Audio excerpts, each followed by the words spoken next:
All right. Well, first of all, I'm going to wait till Rom's finished talking. Rom, Orion's running.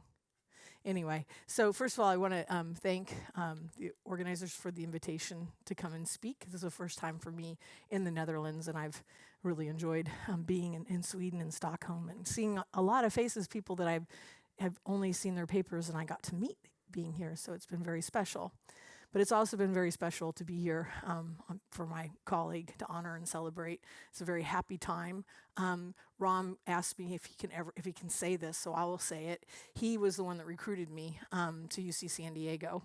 When I was a assistant professor at another UC, he and Paul Crutzen showed up one day in my laboratory and asked me to come participate in Indox. And as they say, I guess the rest is history. Hopefully he doesn't regret it too much. But I mean, it changed my career. He said that to me too. I thought, oh, this guy is kind of full of himself. He said, did I just say that? But he basically said, you should come because it will make your career much better. It will change your life. I'm thinking, well, my life's not so bad, but he was right. He was right, I have to admit. I'm going to talk about sort of some of the latest research that we've been doing. But before I do that, I would like to sort of give a little background in sort of what I call my lessons from Rom, because I've learned a lot from him over the years, and he really did have he continues to have a positive impact, as everybody has said today. He's very inspirational. Now, I'm glad that he's decided aerosols are a good thing, because he and I have certainly had tug of wars on that topic many times. But as I mentioned, he recruited me to come back specifically to be involved in Indox, and we were involved, and I've enjoyed listening to the model talks because I sort of fall behind on sort of where things stand. But using our single particle measurements, mixing state, which hasn't been mentioned, but I'll always mention mixing state because it's sort of the foundation of my whole career. We built an instrument when I first started to look at the mixing state, what are single particles, and identify sources. And we were able to show what the main source of that atmospheric brown cloud was. And it wasn't fossil fuel combustion, at least where we were at the ground. It was actually biomass burning. And there was some controversy. I think it was Rom and I had a little bit of a battle about it. He had done measurements with Novikov in an airplane at higher altitude. And so, there's certainly differences, but it's our instrument, the one thing it can measure really well is biomass burning. And so we were able to show that. And that was just a really good demonstration. Our instrument had only been used in the lab, and we've shipped it all the way to the other side. That's it being carried in a crate across the island that we've seen pictures of already. That was a picture my students sent me this picture from their window. They were trying to tell me how hard their experiment was, but that was a pretty nice picture. But we've gone on and done a number of studies with Rom, as well as looked at this concept of how forcing soot is. I'm a big believer that, you always hear about sulfate is cooling and soot is warming, but we've looked at what happens when you combine them, and when you combine them, you get an enhanced warming, and we were able to show that and published that in PNAS a number of years ago. But yeah, Rom basically, all of this research wouldn't have been done without him, and it really kind of changed my perspective and motivated me to jump more into the climate arena when I moved to Scripps. And it's been just amazing, and he's been incredibly motivational. One thing I always describe him as an end-to-end person. When he talks about solutions, he means it. He was one that said, we don't just measure stuff. You got to do something about it. And he has done it over and over and over very well. And so you've been a wonderful role model. And now, as I'll talk about today, I'm a big believer, probably almost too big of a believer in solutions, to the point where it's a little crazy right now trying to solve some of these things that we're finding. But on to air pollution and health. And, you can't disentangle the climate side, because climate is what's leading to many of the changes that we're observing and how they're affecting health. And I'm not going to steal too much of Jos's, the next speaker's, thunder, because he'll talk a lot about health, other than to say, I sort of show this slide and think about the challenges, but one of the things that baffles me every day is, from a health perspective, air is the number one exposure route. We breathe 11,000 liters of air a day, and we don't filter it like we do our water. That's 2 liters. Yet we know very little about what it's transporting into our bodies, and now we understand that it's transporting things to every single component in our body, including our brain, as we heard about earlier today. So, there's one of the things that I'll talk a lot about is sort of the short-term effects and the long-term effects. And what do we really know? There's this number of 7 million. We'll hear more about that. But as I'll talk about today, we've uncovered a whole new source that nobody has thought about. And so, do we really understand what inhaling the air as it's changing is doing? And so our planet's, as we've talked about today many times, our planet's undergoing major changes, largely due to just humans upsetting sort of the whole balance of the system. We're starting to see blooms more commonly. This is the Scripps Pier, where we get blooms there a lot. And that just changes that, people focus on what it does to the water. Our research focuses on what it does to the air. And, there's more flooding. There's these atmospheric rivers, which we've studied in the past. We used to fly up to Northern California to study them. Now they've come down and joined us in San Diego. They're kind of everywhere now. And so all of these things are in some places are super wet and flooding. Some places are drying out. And so all of these things are leading to changes in what we're actually finding in the air. The thing I'm going to focus on today, my little hint to remind me, is what about polluted water? And this is something that, I don't think many people had thought about. People think, you dump the pollution in the water, it's gone, you dilute it, you put it in the ocean. Dilution is a solution to pollution. That's not the case. It'll come back to get you, and that's what I'm going to talk about today. So one of the challenges of getting at this is that, at least in the United States, and I think pretty much everywhere in the world, we focus on these sort of bottom things, ozone, carbon monoxide, sulfur dioxide, and particulate matter, as kind of like, is the air clean? Is it safe to breathe? But I've listed many other compounds that are now floating around in that atmosphere, and they're increasing every single day. There are literally thousands of different compounds that weren't there at one time, and now they're there. And so what is that doing to our health? Most of these compounds, we have no idea. We haven't done any studies on the toxicity or the mutagenicity or the carcinogenicity or what happens when you inhale this crazy complex mixture. And so this will be a big focus of what I talk about. And so we wrote a paper, science perspective on this, in 2025, because I'm constantly, anytime there's a big wildfire or urban wildfire or a battery fire or something that puts up all kinds of crazy stuff, I get all the emails and the calls from people saying, is the air safe? Can I go outside? Can my kids go back to school? And I can't answer that question. And so how do we go about adjusting to be able to tell people whether it's safe to breathe the air that is out there? And so on top of that, in the US, I don't want to spend too much time because I'll start crying on this slide, but things are going backwards. Everything's been rolled back. All of the regulations we had are kind of gone. And so now we've got this incredible mixture going up at an unprecedented level, and we're not even regulating the things that we were regulating before. And so it's just causing a lot of anxiety between those of us doing any sort of environmental research.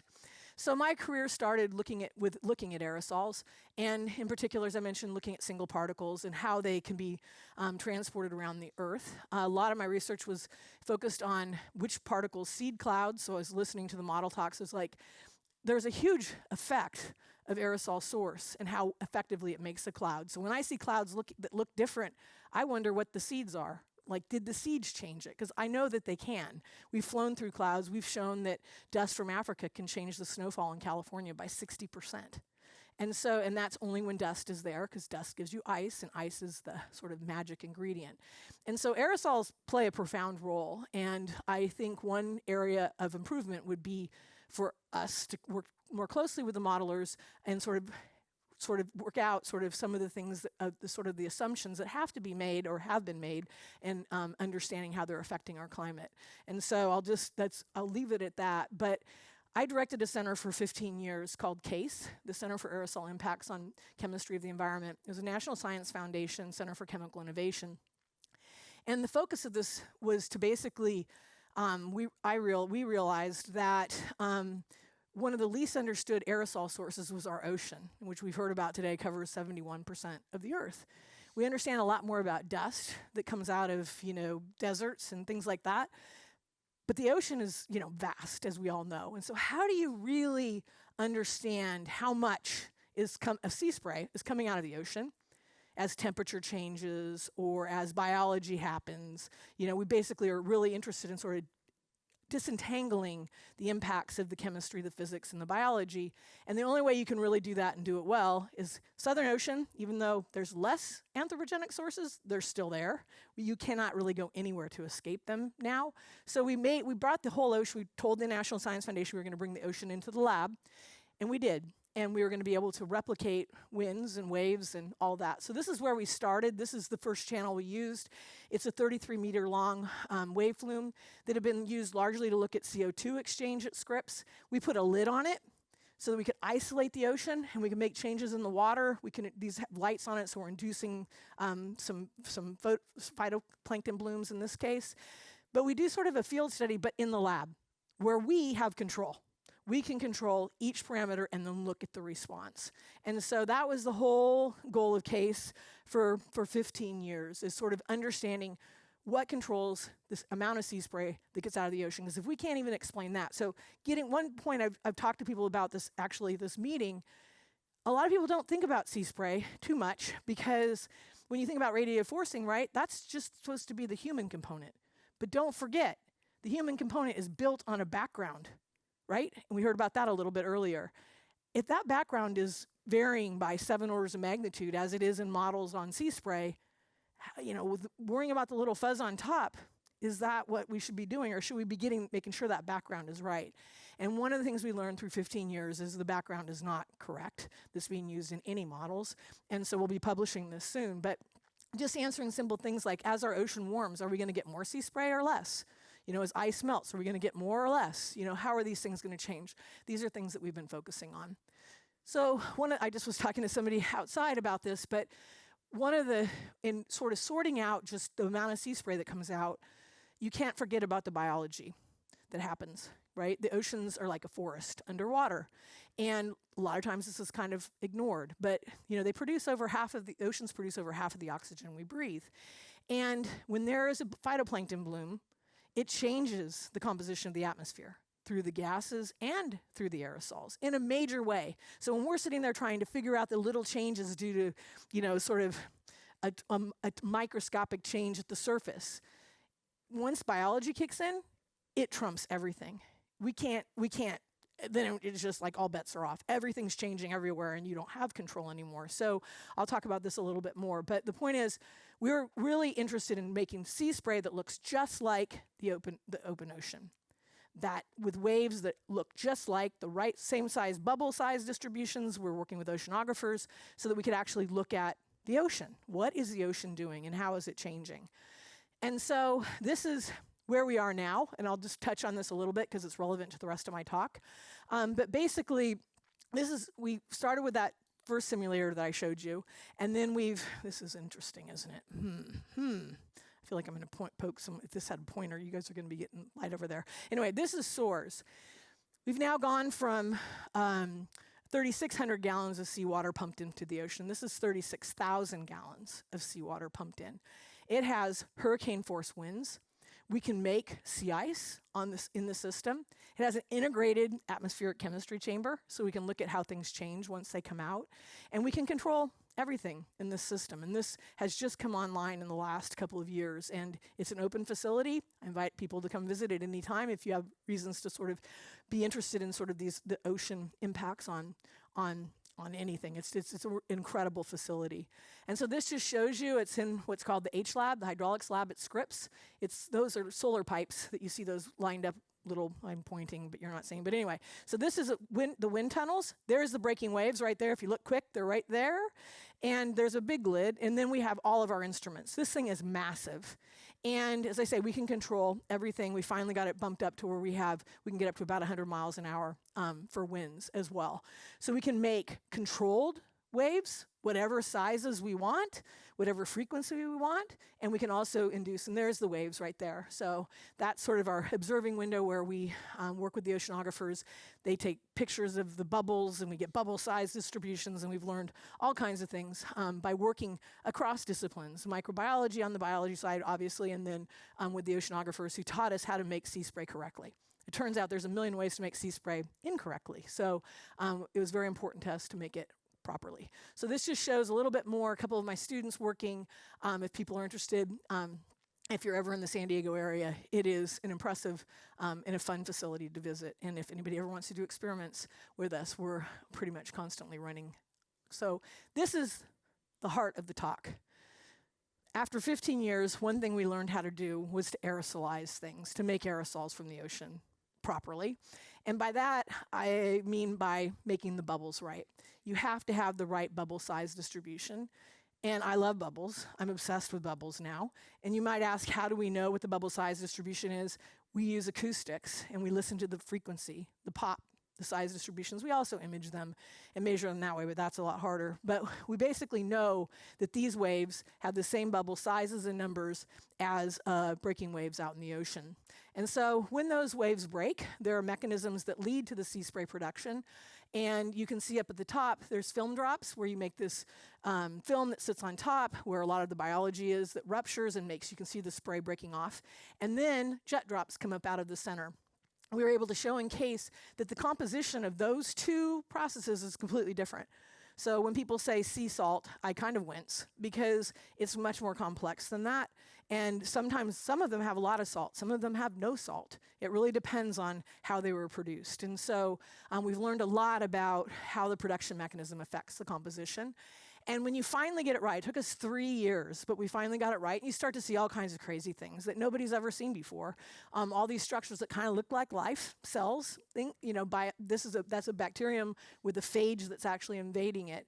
And so, basically we were able to really get a handle on how to properly transfer things from the water to the air. And what I'll tell you, we basically have sequenced what's in the water, what's in the air. Only about 20% gets out. It's very selective. And so we've been working on that with a focus on, at the beginning was to understand ice nuclei. What gives you ice nuclei? If you can get ice nuclei from the ocean, and you can. Ultimately now it's shifted to health, as I'll talk about today, speaking of which. So the left just shows the sort of what we did in case. And what we were able to do is we were able to induce these phytoplankton blooms. Again, from an atmospheric chemistry perspective, a lot of people would just create a ton of phytoplankton and think they'd done it, but you can't. Microbiologists taught us you have to induce a bloom, then the bacteria kick in, then the viruses kick in, and you get what's called the microbial loop. That makes up to 10 to the 15 different organic compounds. And so we couldn't replicate that, so we let the biology do it for us, and then we look at this transfer process that I mentioned. And so that's what it looks like coming out of our wave channel in the lab. But now, what happens if you go to an area, a coastal region, and you start thinking about all the other things that are potentially getting into the water, including different types of runoff, industrial waste, and sewage, lots of sewage. And so all of these things can now get into the water, and then the question becomes, which of these get into the air, and then how far do those go?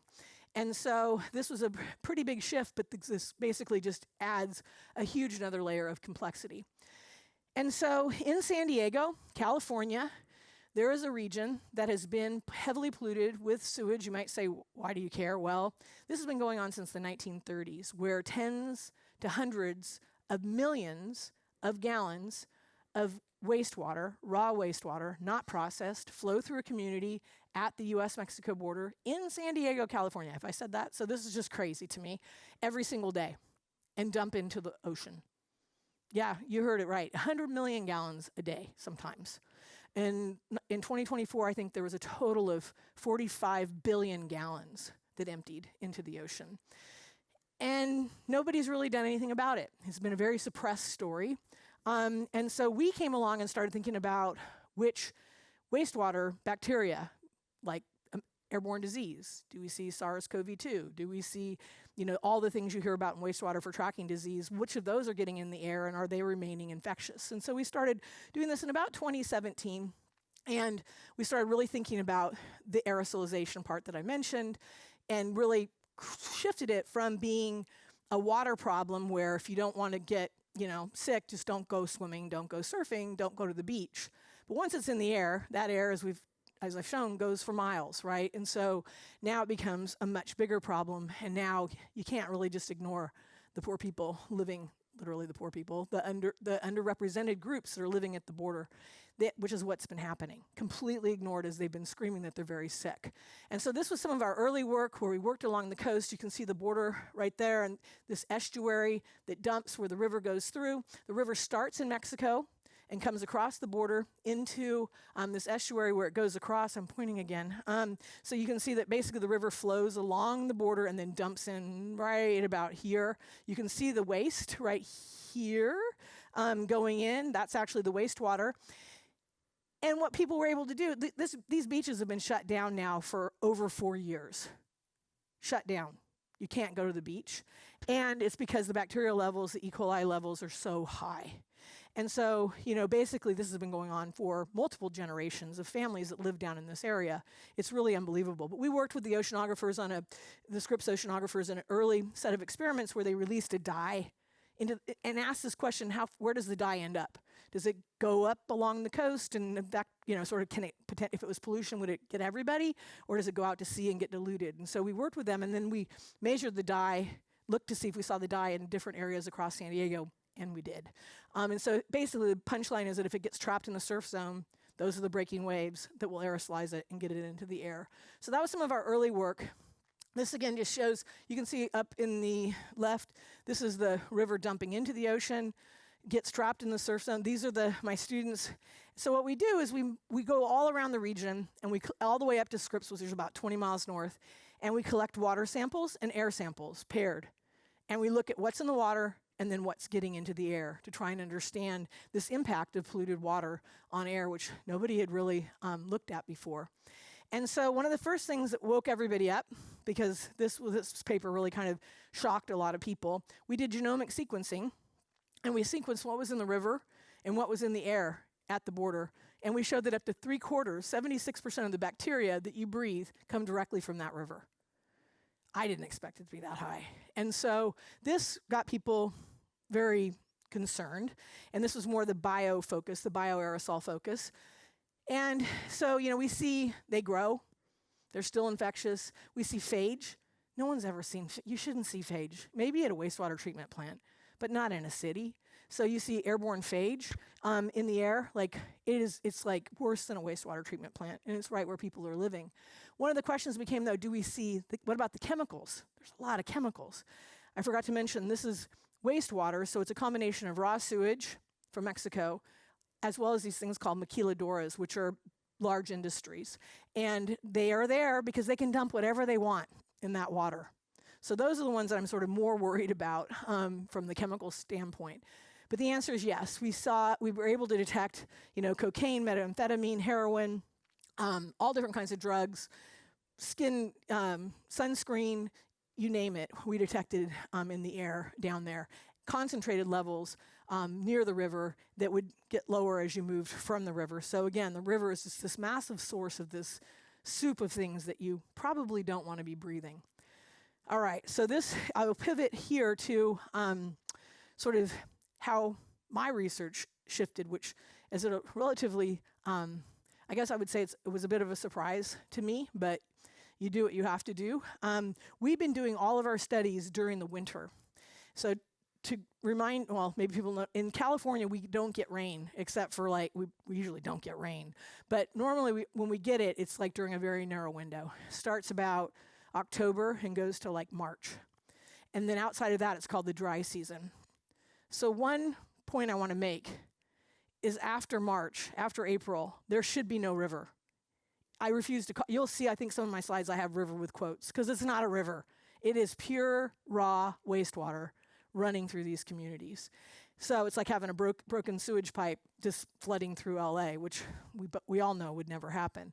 And so in September 2024, it turned out that this was the dry season, so we decided to go, and the community had been screaming that they were being poisoned. And they were breathing stuff that was just burning their lungs, and they were having heart problems, kids were having seizures. It was awful. And so we were like, why would we go in dry season when there's no river? But guess what? There was a river. As I say, it wasn't really a river. But at that time, there were 40 to 80 million gallons per day of wastewater flowing through this community. And the odor reports got up to over 200 a day, which was a record. Most people didn't even know how to report it, so that's obviously a very major undercount. But I'm an aerosol scientist. That's what I've spent my whole career doing. But gases are what give you the stink, right, the smell. So we pivoted, and we started looking at hydrogen sulfide, which is a toxic nerve gas. It was the main nerve gas used initially in World War I. But it is the classic sewer rotten egg smell that people were complaining about. Normal urban levels are less than 1 part per billion. We went to the coast, like we always do with our trailer, our mobile lab, and the community was like, it's here. It's not at the coast. It's over here. It's inland by the river. And we were sort of perplexed by that, but we moved, and we actually did measurements, and you can see in this wind plot that when it was coming from the ocean, when the winds were strong, it's blue. There was very little hydrogen sulfide. It was clearly coming from overland when things were stagnant. And so this was a surprise to find this high levels of this gas, and as it turns out, thousands of other gases coming out at a river. Note that there's no emissions from rivers anywhere, or lakes, or oceans at this level. So this was, to us as atmospheric chemists, it was huge. And it was by working with the community that this is sort of the start of this amazing relationship that we've established with them. So this is what we now have deemed, and you can Google it, it's become so famous, it's called the hotspot. And basically, you can see it here, it's just this white patch of foam, which is not a good sign. And it's right here at where the 3 is. And you can actually see, if you look where the 3 is, you can see a little white line. That's foam that you can see from space. That's a lot of foam. And that's where a lot of these pollutants are being concentrated. And so we basically shifted our whole operation over to this site that's right near, really close to this Nestor community that is marked with a 2. And so why is this happening? It's happening because of turbulence. We heard about turbulence. This is a different type of turbulence. And it's not something anybody, again, really, including us, had ever really thought about, but the river's coming along, and when the flows are high, even when they're not high, they get forced through these pipes which go into the river. And when there's turbulence, it creates lots of bubbles, and that's what's leading to this foam. That's also what's leading to aerosolization of all kinds of bacteria and viruses. And it turns out it's also what leads to 100% transfer of gases like hydrogen sulfide. It's what they use in wastewater treatment plants to clean the water. So it's fine as long as you're not doing it in the middle of a community, but here it's happening right where people live. And so here you can see a zoom in, as I say, of that sort of the foam from space. And so this is not normal. It's a surprise to everyone. This shows the water going in. And as I say, sometimes it's black, sometimes it's turquoise, sometimes it's blue. And you can see the foam. The foam sometimes gets to be like 10 to 15 feet deep, to where we can't even get to the river. And so, this is just unbelievable. I wish I could attach smell to this slide so you could smell it. So we take all the politicians here, we meet here, we wear full-blown respirators, they do now too. But when you go here and then I go home, I have a headache for usually at least a week. I mean, it's doing neurological damage. And it's not just the hydrogen sulfide, it's all of its other friends that come out with it. So these are my team. We go there. We now realize we have to wear biohazard suits when we do all of our sampling to keep everybody safe. As I mentioned, we do the paired air and water sampling. All right, here's the wild story, probably the wildest story of my career. So we turn on our hydrogen sulfide instrument in Nestor, thinking we wouldn't see anything. Remember, normal levels are 1 part per billion. And this red trace shows you September 1st when we started. And the spikes, the patches of spikes are nighttime, every night. And you can see that it's increasing. Note, that scale is correct, 4,000 parts per billion. It's ridiculous. Like the air quality standard for this is 1 part per billion. If it's above that, they're supposed to do something. So we tried to tell people, we basically, we met with this task force, we met with the human health folks. They didn't want to know. I learned a lot about public health that time because if they know, then they have to do something. So they were kind of not happy with us. They came after me in amazing ways after this, and they didn't do anything. And so I finally talked to the mayor. I'm like, what do we do? And she said, let's have a press conference, and we'll bring your data. I'm like, I usually just publish my data. I'm just a scientist. And she was like, we'll just, but I didn't care. At that point, if I lose a publication or whatever, it's not about me. At this point, this community is being honestly poisoned. And so we held the press conference. There I am. There's my data. Never done this before. And we announced what was happening. There's lots of denial, including by politicians. I never have done so many briefings to Congress and the Senate, and everybody was just questioning, who are you? How do you know this? It was really, really intense what happens to a scientist when they decide to become a whistleblower, which I inadvertently didn't know that's what I was doing, but that's what I was doing. So this is September 9th. On September 10th, when they said there was nothing that could be done, the river stopped. They stopped the river. Someone stopped the river. And I was in a briefing trying to convince some congressman that I wasn't crazy, and I didn't believe it. Like, nobody believed it. And so we basically, well, actually, I went far, but this is a perfect experiment because we had hypothesized that it was turbulence that was causing all this. And so if they turned off the river, the H2S should go away. And it almost did. And so this is the best atmospheric chemistry experience. It's like COVID, so when he was talking about how COVID worked well, this is the equivalent, except this is immediate. This is a reactive gas. So it just shuts it off. So, as much as they were trying to kind of hide it from us, it appeared, we were able to do this. This is my favorite figure of my life, my whole career.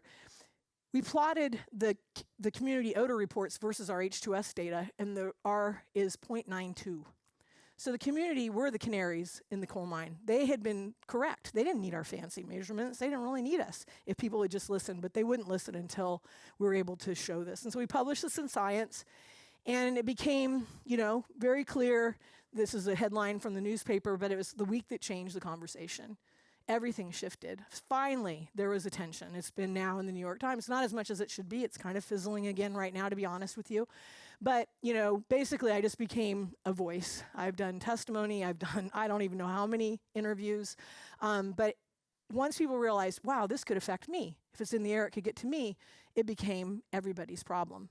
And so CDC came out, has done a couple of studies, talking to people about what they're breathing. That's what the people think about the air. That's their spray painting on the thing. But basically, people are just telling what we measured. It's just all going hand in hand. It's been ranked the number 2 most endangered river in the United States. I would promise you pretty much that it is the most toxic air anywhere in the United States. And I don't know if I could say world, but pretty close. We can talk about India and other places, and we're thinking about that quite a bit. But in the United States, nobody would have expected anything like this to be allowed to continue. They put up a toxic gas sign, just like the one for the beach, but now we have it for the air. It might be the only toxic gas sign that I'm aware of. But it was, there has been change. That's the good news. The bad news is, this is our whole time series. This is the longest time series of hydrogen sulfide gas. Never thought I'd be excited about this as much, but this is the whole time series.